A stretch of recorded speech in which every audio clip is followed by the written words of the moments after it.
नहीं बढ़ना चाहता।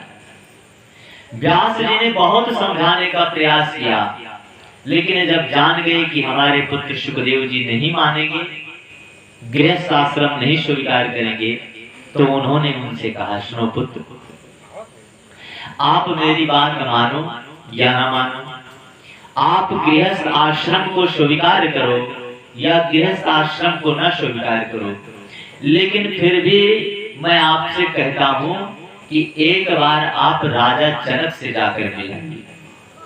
किससे मिलाइए? आप एक बार जाकर राजा जनक से मिल लीजिए। क्यों? बोले देखो, राजा जनक तो राजा हैं, राज्य करते हैं, प्रजाओं का पालन करते हैं, लेकिन वो विदेह हैं, बिल्कुल मुक्त हैं।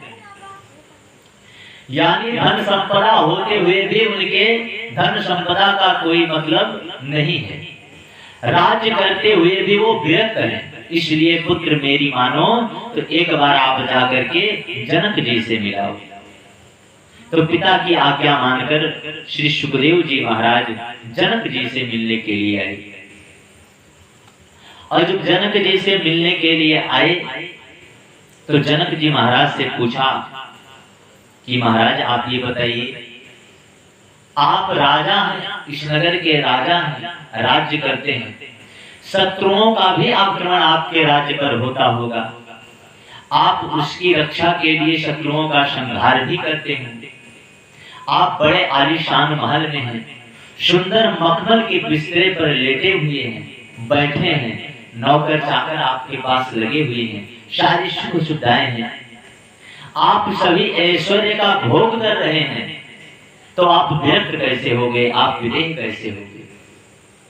जनक जी बोले, देखो सुखदेव जी महाराज, आपने जो कहा वह बहुत अच्छा कहा, लेकिन सुनो, भोजनेक्षम सुखेक्षाम च शयनेक्षात्मात्मजस्य च यदि भूत्वा कथं कुर्यात् विकारो समुपस्थितिः।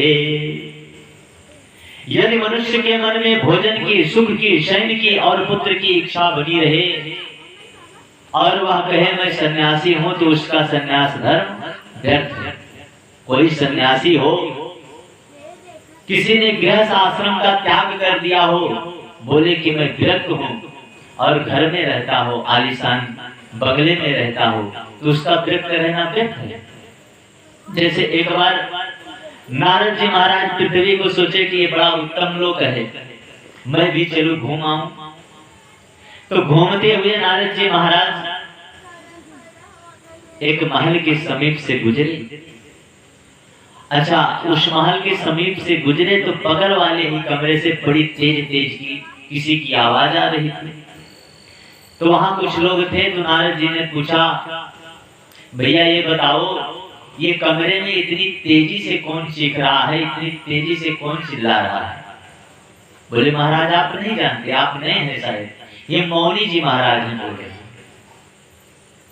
शब्द पर ध्यान दीजिएगा, वह व्यक्ति कह रहा है कि ये मौनी जी महाराज हैं जो इतनी तेज से बोल रहे हैं।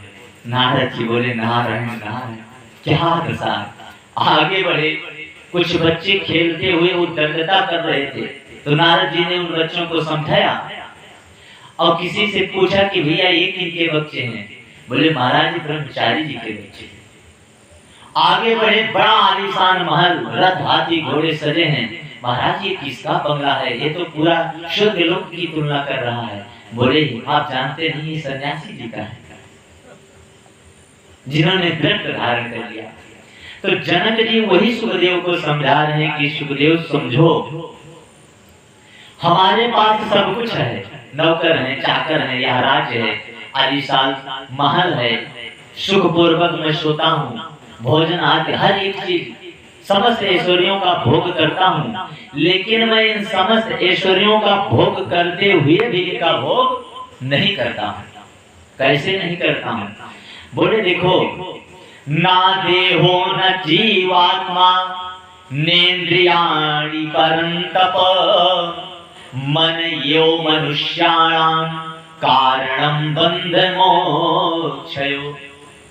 बोले सुखदेव जी, हमारे बंधन का कारण तो न यह शरीर है और ना ही यह जीवात्मा है, ना हमारी ये इंद्रियां हैं, तो क्या है? मन यो मनुष्याणाम, हमारा आपका यह मन ही हमारे बंधन और मोक्ष का कारण है। इस मन से ही सोचने पर सारी सृष्टि बदल जाती है। इसी मन से ही मैं सब ऐश्वर्यों का भोग करते हुए भी विरक्त हूं, और जो विरक्त है वह इन ऐश्वर्यों का भोग करना चाहता है, इसलिए वो विरक्त नहीं है।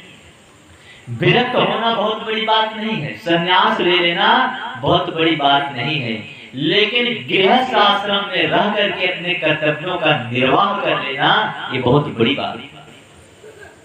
ये बहुत बड़ी बात है।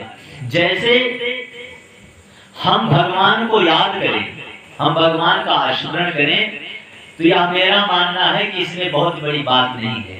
कोई भी भगवान से प्रेम कर लेगा, भगवान को याद कर सकता है। बड़ी महानता तो तब हो जाती है जब भगवान हमें याद करते।